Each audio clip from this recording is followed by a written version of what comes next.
Screen दिख रही है?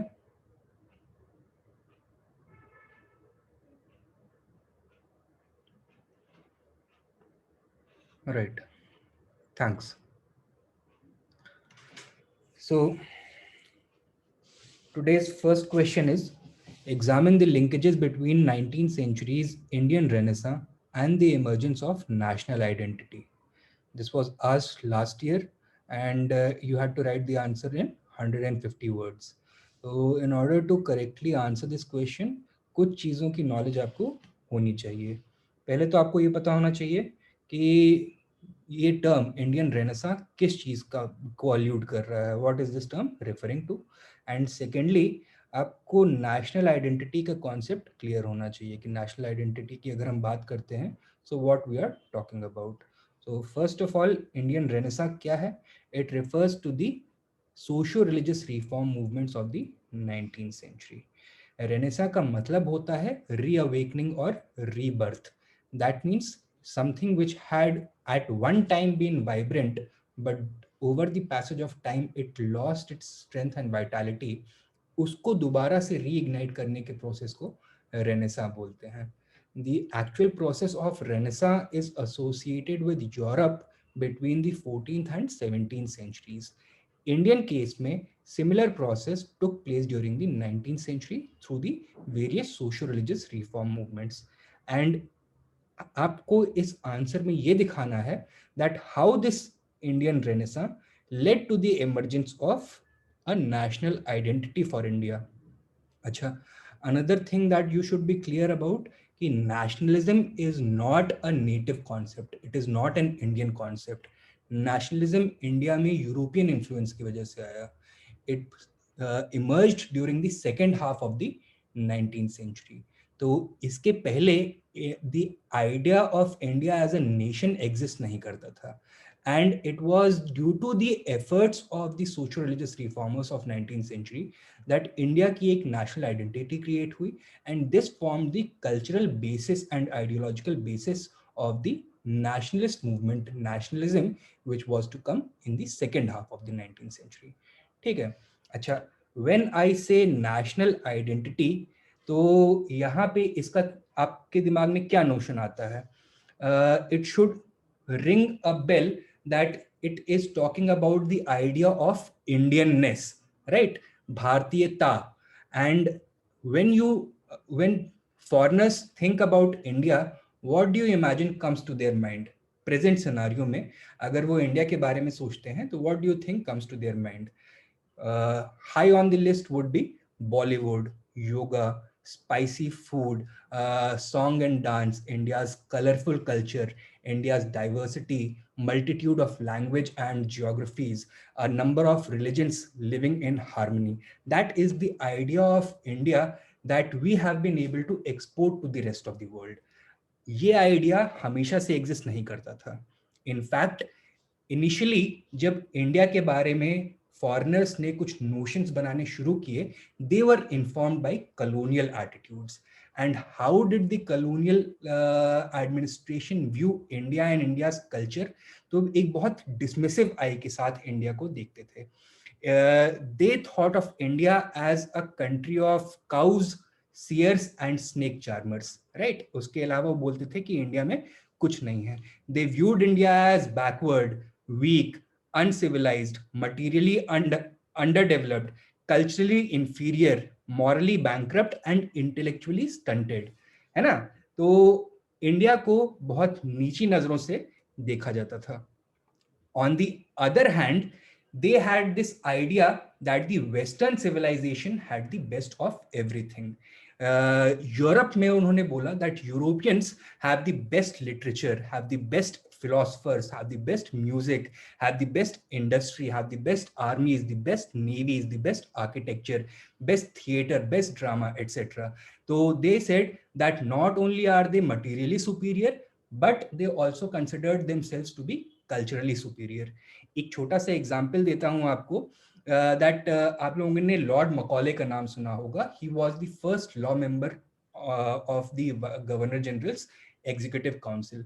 Now, while resolving the Anglicist versus Orientalist controversy related to education, इन्होंने एक statement दिया. He said that a single shelf of a good European library was worth the entire native literature of India and Arabia. So you can see that how dismissive he was of India's cultural developments, cultural achievements over the ages. And this is the idea through, or this is the lens through which India was being perceived. अच्छा, India में अंग्रेजों ने modern education भी introduce करी, and the earliest educated Indian class also got familiarized with this notion that India is inherently backward.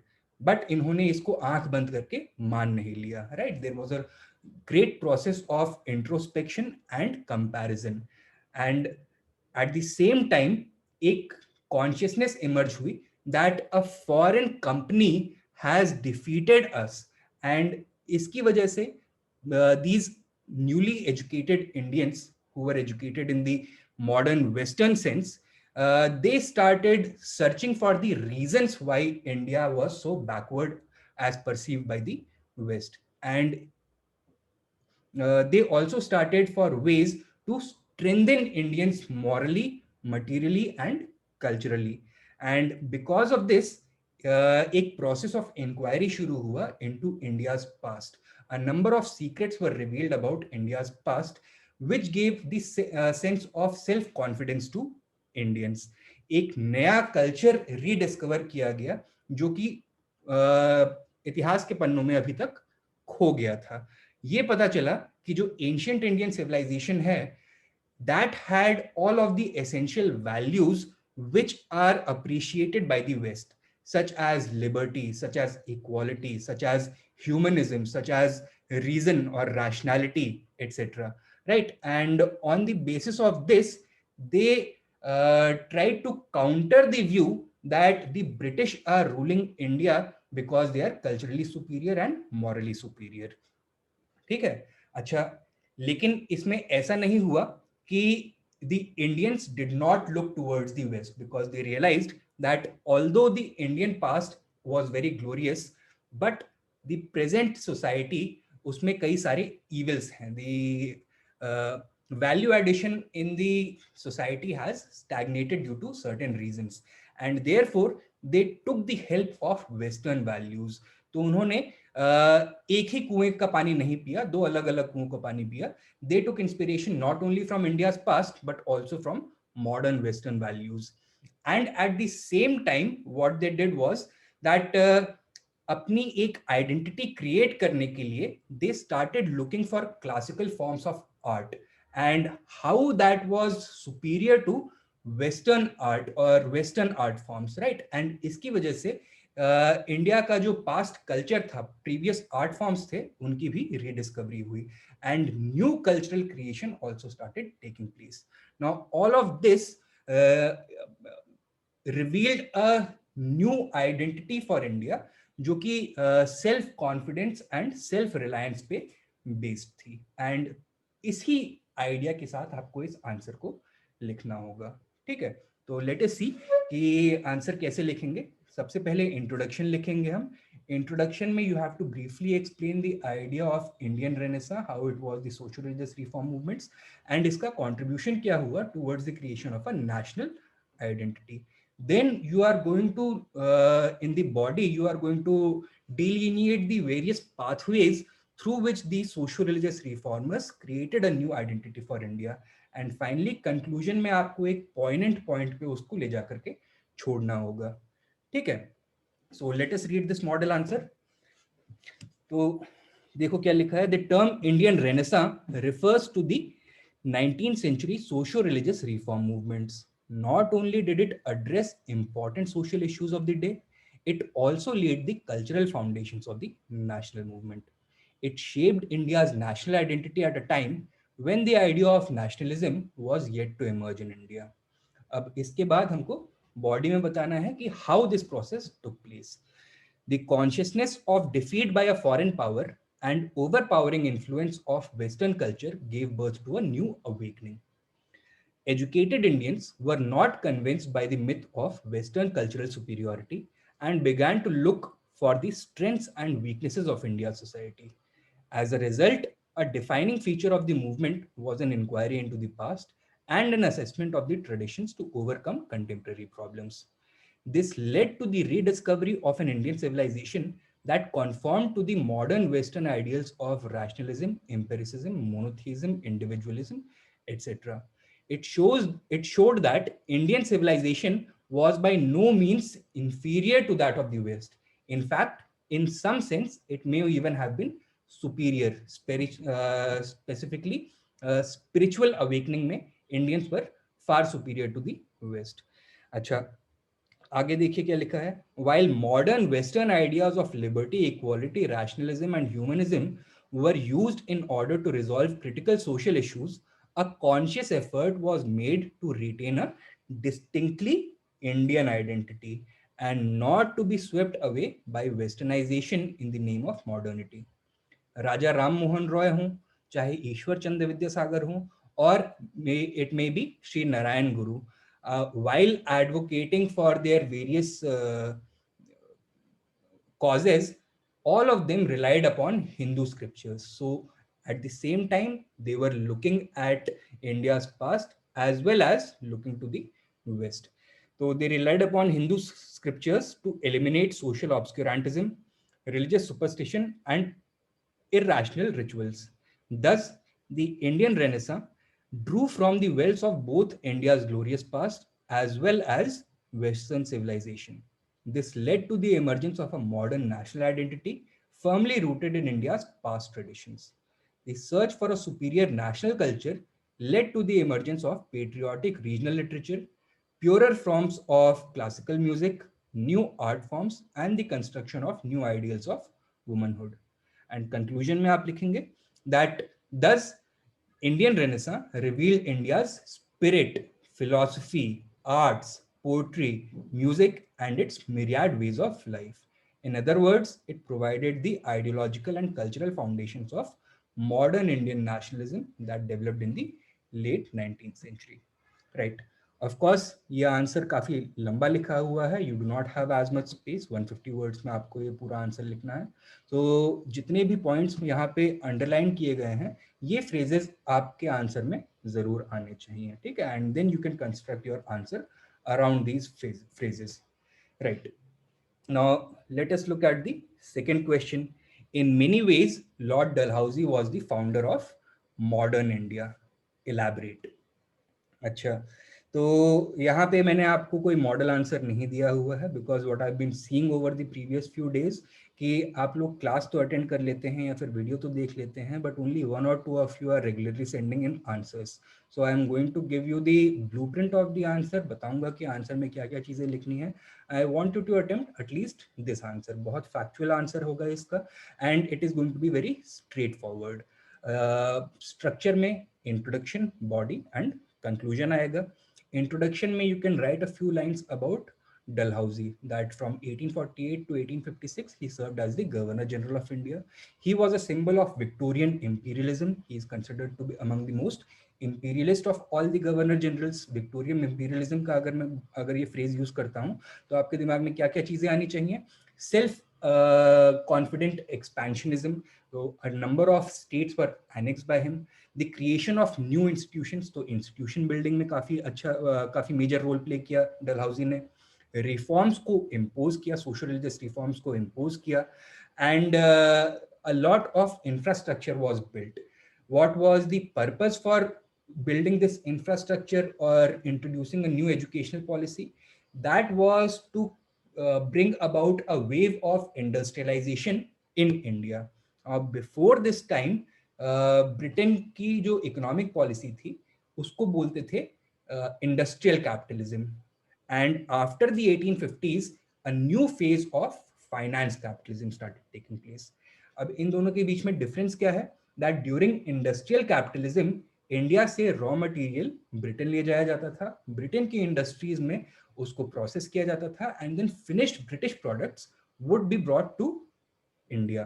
Right. But after finance capitalism was introduced, धीरे धीरे क्या हुआ, दैट ब्रिटेन की जो मैन्युफैक्चरिंग कैपेसिटी थी वो अपनी फुल कैपेसिटी पे पहुंच गई, एंड ब्रिटेन के जो वर्कर्स थे उनकी वेजेस बहुत हाई हो गई, तो एक मिडिल इनकम ट्रैप में ब्रिटिश फंस गए। एट द सेम टाइम वहाँ के जो इंडस्ट्रियलिस्ट थे उनके पास बहुत सारा कैपिटल इकट्ठा हो गया था। दे वर लुकिंग फॉर वेज और for avenues or opportunities to invest their capital and to make profit, to make rich dividends. Opportunity कहाँ पे मिली? इंडिया में। India was a ripe market, completely virgin, कोई mass production based industry India में नहीं थी, so there was huge scope for expansion in India, so they started investing heavily in India, right, and इस industrialisation के process को अंजाम देने के लिए कई सारे रिफॉर्म्स इंट्रोड्यूस किए, स्पेशली डलहौजी ने, राइट। तो ये चीजें आप इंट्रोडक्शन में एटलीस्ट ये आइडिया आप इंट्रोड्यूस कर सकते हैं। फिर उसके बाद you have to tell, elaborate का मतलब होता है टू एक्सपैंड, ठीक है। तो you have to tell that what were these reforms by because of which Dalhousie for some people is considered to be the founder of modern India. तो देखो, सबसे पहले तो आप बात करोगे वुड्स डिस्पैच के बारे में। वुड्स डिस्पैच क्या है? It was a new educational policy introduced in 1854। इसको बोला जाता है Magna Carta of English education in India. What were its major features? कि अब मास एजुकेशन को स्टेट की रिस्पॉन्सिबिलिटी बना दिया गया। There was increased focus on vocational education and female education, and most importantly it suggested the creation of universities. तो 1857 में 3 universities का एस्टैब्लिशमेंट हुआ at Bombay, Madras and Calcutta. So that was a silent revolution of 1857। what was the purpose of the Woods Dispatch? To create a workforce to work in the newly emerging industries of India. लेकिन इसका unintended consequence क्या हुआ? That modern western values such as nationalism and liberalism infected the educated classes, and उसकी वजह से एक national movement की तरफ शुरुआत हुई। The idea of responsible government and democracy, all of these came into contact with the Indian educated people, right? उनके फिर aspirations change हो गए। Same was the case with railways and post and telegraph service. What was the purpose of railways and post and telegraph service?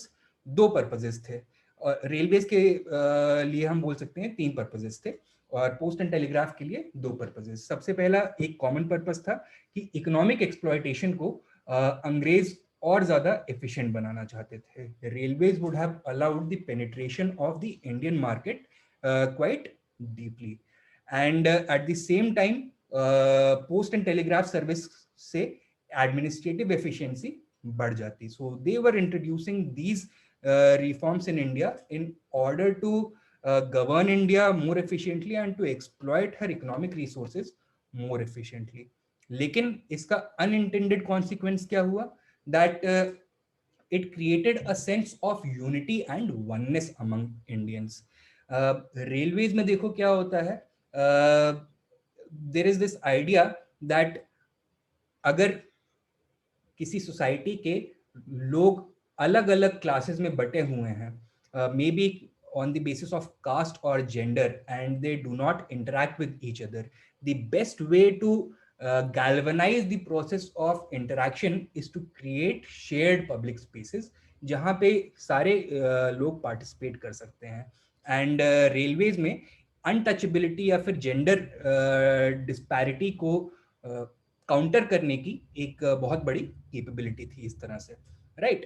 And further, at the same time, it connected different parts of India and brought the people closer together. So it played a huge role in the process of nation building. Same was the case with post and telegraph service. Public works department introduced क्यों किया गया? To improve administrative efficiency and to hasten the or to make the economic exploitation of India more efficient, right? And इसका outcome क्या हुआ? Unintended consequence क्या हुआ? Again the same thing, that Indians used it for their own benefit. Right. Window remarriage act introduce किया गया था to give the sense that the British were in India in order to civilize us, right? लेकिन actually हुआ क्या था window remarriage act में? The advocacy for the act had been done by Indians. And what was the purpose of the act being introduced by the British, by Dalhousie?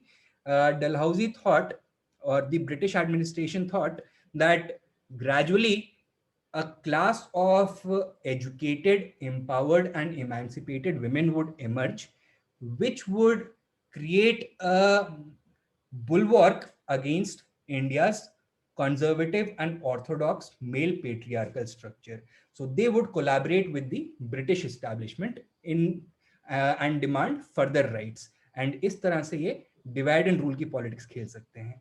लेकिन actually हुआ क्या? एक class of educated empowered women create हुए and they participated wholeheartedly in the national movement against the colonial administration, right. So this was another unintended consequence. And तो ये तो आपका body हो गया. आप अपने अब कंक्लूजन को यहाँ से बहुत इजिली टाई ऑफ कर सकते हैं. You can say, for example, that while the skeleton of modern India may have been built by Dalhousie, but the flesh and blood was definitely provided by Indians. Dalhousie's various modern institutions and infrastructure, उनका intention था to exploit India and to strengthen the British hold over its Indian empire. लेकिन उसका unintended consequence क्या हुआ? The emergence of ideas of liberalism and nationalism, right? So that can be the vein in which you write your answer. याद रखिएगा कि 200 words में केवल ये आपको ये सारी चीजें लिखनी है. एंड ये पॉइंट्स आपके आंसर में जरूर आने चाहिए. ठीक है.